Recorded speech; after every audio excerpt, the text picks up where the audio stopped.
Hey, hello, good morning, dear Swift learners. How are you all? I hope that you all are very safe and sound at your homes, and I am back with another new session for you all. So, before telling you what are we going to study today, we are going to see what actually is SwiftLearn and what does it provide. So SwiftLearn, it is India's most sincere learning destination wherein we provide the classes for grade 1 to grade 10.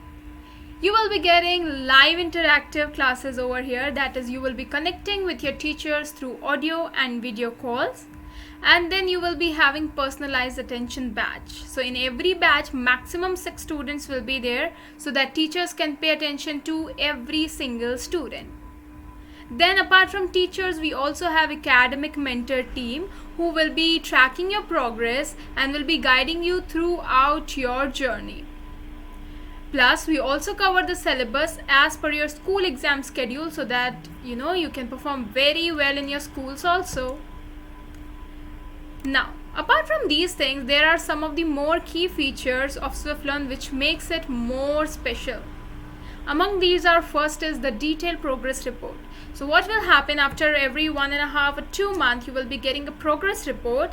So it will be a detailed analysis of whatever you have been doing in your course. That is your homeworks, your practice test, your behaviors, your connectivities, etc. Every single thing will be analyzed here.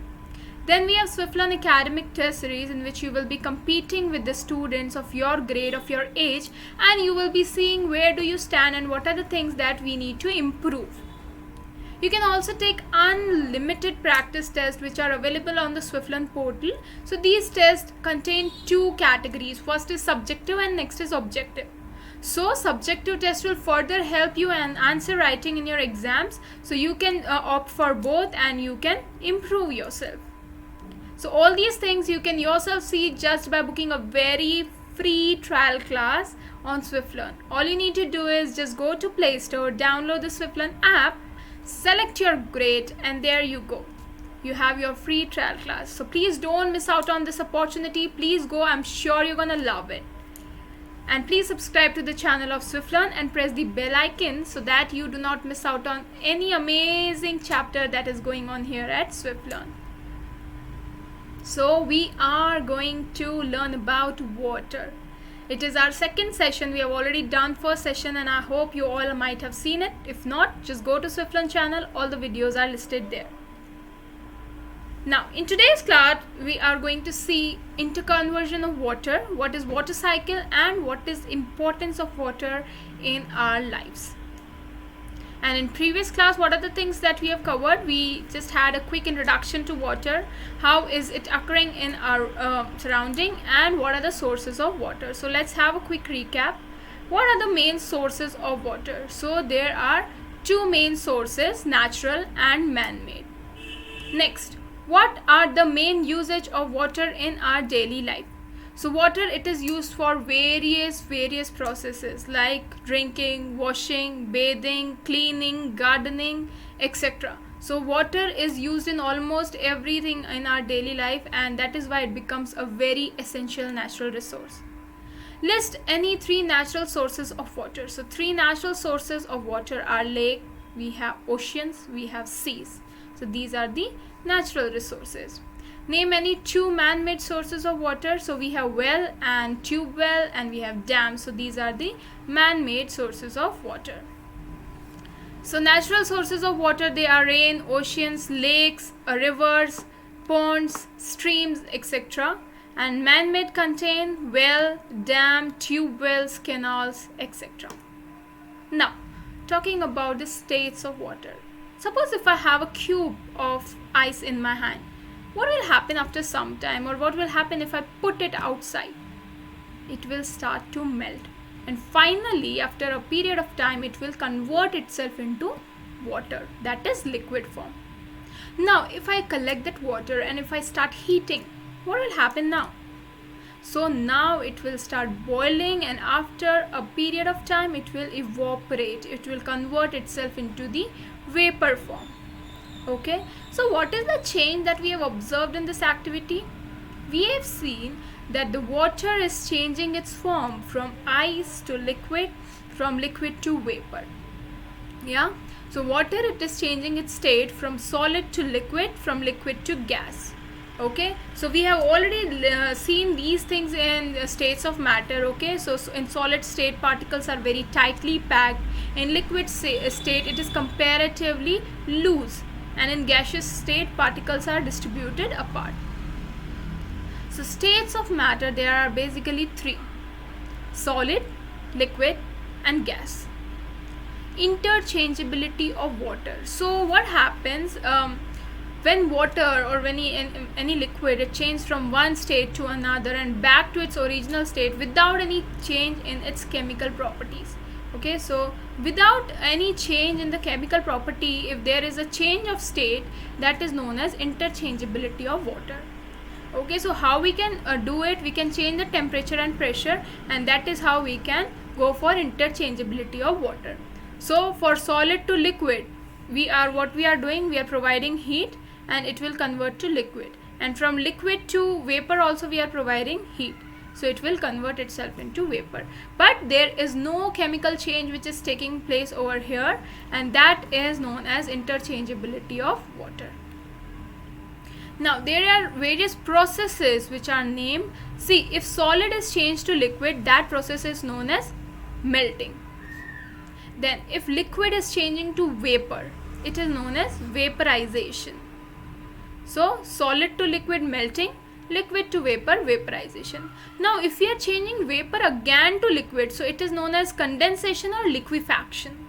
Okay, so vapor को वापस से liquid बनाया, condensation or liquefaction, and liquid को वापस से solid बनाया, that is freezing or solidification. So let's quickly revise. Solid to liquid, it's melting, since solid is melting. Liquid to vapor, it's vaporization. Then vapor to liquid, it is condensation or liquefaction. And freezing or solidification is when liquid changes to solid. Now also sometimes solid directly changes into vapor, so that is known as sublimation. We use water for our daily purposes, but don't you think continuous use of water will someday exhaust all the water available for use?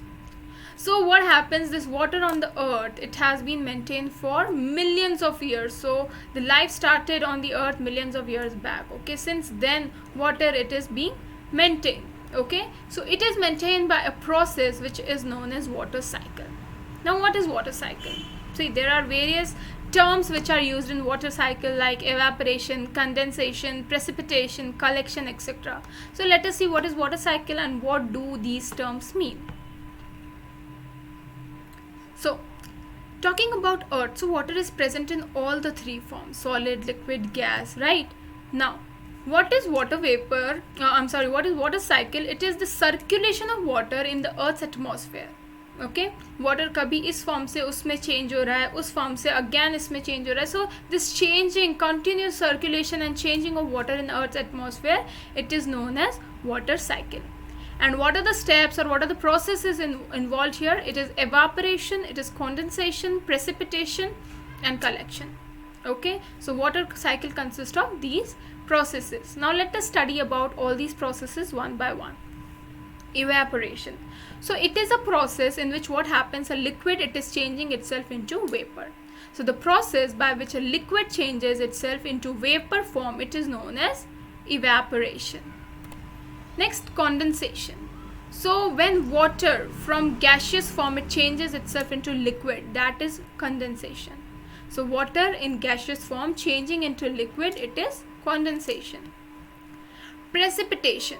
So when rain water falls on the ground, okay, so when water comes to ground again in the form of rain, snow, that is known as precipitation.